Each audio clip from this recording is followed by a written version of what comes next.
be mandates that will require every American to carry health insurance and mandates for employers to provide health care. What do you think will happen when the plan is found to cost too much? Have you ever heard of rationing and waiting lists?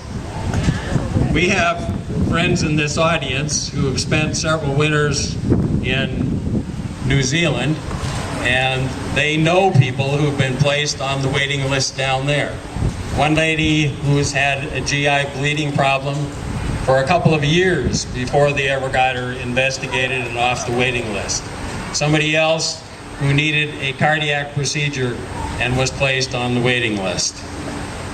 Canada has socialized medicine, and those on their waiting lists come to the U.S. to get their procedures done if they can afford it. If we are no longer working, we may not be considered productive citizens and therefore not eligible for certain surgical procedures.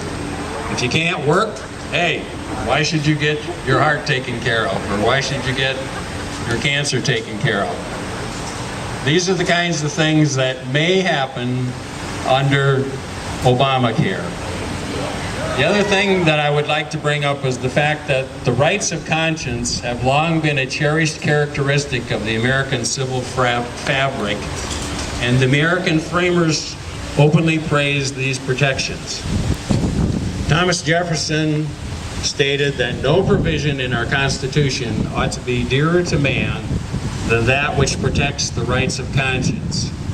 James Madison acknowledged that government is instituted to protect property of every sort, and conscience is the most sacred of all property.